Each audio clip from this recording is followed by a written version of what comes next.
Der neue Trainingsplan ist online für deine Alpenprobe-Vorbereitung ab Juni bis zum Wettkampf. Und das sieht folgendermaßen aus. Trainierst du für Bronze oder Silber, kannst du dieses Video anschauen und dann erkläre ich dir, wie du den Plan anwendest. Ich stelle mir hier mal mein Budget zusammen. Ich habe vielleicht im Juni nicht so viel Zeit.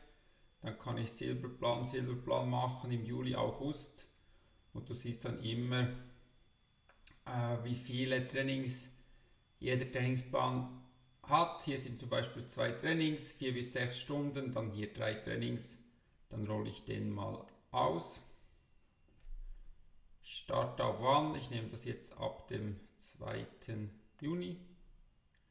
Und dann stimmt dann hinten auch gleich das Enddatum mit dem Wettkampf. Das kannst du auch auswählen hier. Und dann kannst du noch Add-ons dazu nehmen, das schauen wir später dann an. Ich lasse das mal weg. Dann rollst du den Plan aus. Dann kannst du zu der Agenda. Und dann siehst du hier den Aufbau, wo ich geplant habe. Hier sind jetzt im Juli, ich nehme das da mal etwas nach unten. Im Juli sind jetzt diese rund 4 bis 6 Stunden mit 2 Trainings. Ein Schwellentraining und ein etwas längeres Outdoor-Training. Dann hier noch etwas Yoga oder Krafttraining. Und hier noch etwas für deine Schulter- und Nackenpartie. Und dann hier unten sind dann etwas mehr Trainings aufgebaut. Ja, wie sieht es aus? Schwellentraining. Da kannst du, das ist eigentlich das kürzeste Training. Hier kannst du etwas Gas geben am Berg. Du siehst hier unten 3 mal 6 Minuten Schwelle am Berg fahren und Rest easy und dann hier etwas ein längeres Training umgesetzt, auch hier am Berg etwas mehr Druck. Hier unten hast du dann immer die Watt und die Herzfrequenz entsprechend deinem metabolischen Profil und das kannst du dann einfach quasi in dein Training einbauen. Was du hier unten noch siehst, sind diese 6 Minuten Schwelle und 3 Minuten Supraschwelle, die sind eigentlich nur damit du dein Training sauber monitoren kannst, weil es wird automatisch ein paar Peaks geben, wo du etwas mehr drückst, sei es bei einer Ampel, wo du anfährst oder wenn du da mal jemand überholst oder so, aber es sollten dann zusammengezählt, sollst du eigentlich nicht mehr als 9 Minuten über der Schwelle unterwegs sein in diesem Training. So zieht sich das dann durch. Hier im Juli sind dann die 3 Trainings drin, wieder die Schwelle wie gehabt, da kannst du 8 Minuten etwas Gas geben.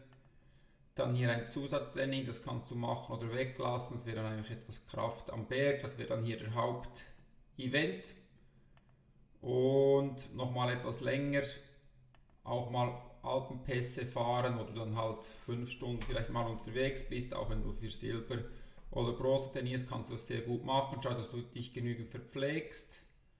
Und dann hier halt alles im Grundlagenbereich und dann ein Berg Medium und dann vielleicht sogar ein Berg Medium Plus, also etwas mehr Druck, aber natürlich immer alles unter der Schwelle gefahren. Das wäre so die Idee von dem ganzen Trainingsaufbau bis dann halt hin zum Wettkampf. Du hast wie gesagt immer die Berichte, wo du dann schauen kannst, was hast du trainiert. Hast du dann immer unten die Vorgabe. Habe natürlich jetzt hier keine Daten drin, weil das nicht mein aktueller Account ist. Du kannst dann runter scrollen und siehst dann immer Ist-Soll-Vergleich. Und hier noch etwas detaillierter. Hier hast du dann die geplanten Umfänge drin.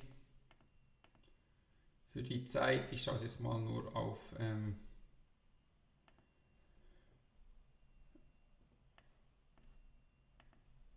du siehst dann hier eigentlich so rund 60 Minuten, es sind dann Schwelle und drüber und der Rest soll dann wirklich Z1 und Z3 sein. So sieht es dann aus und du siehst dann hier auch ab Mitte Juli bist du dann auch mehr in dem Medium-Bereich unterwegs und dann schlussendlich auch, wo du dann schlussendlich auch die Berge fährst. Und vom Umfang her können wir hier oben auch noch schnell zusammensetzen. Ich habe jetzt ab dem 2. Juli ist der Plan ausgerollt.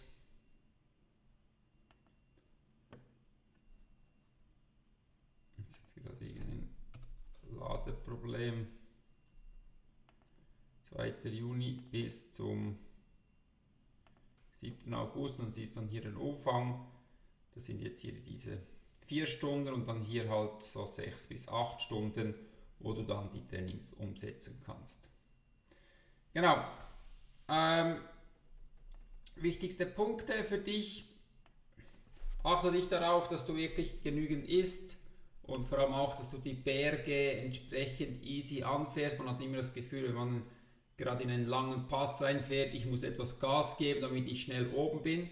Ist dann meist nicht so. Ab der Hälfte des Berges wirst du dann automatisch langsamer und brauchst dann auf einmal mehr Zeit, wenn du von Anfang an mit der richtigen Pace gefahren bist.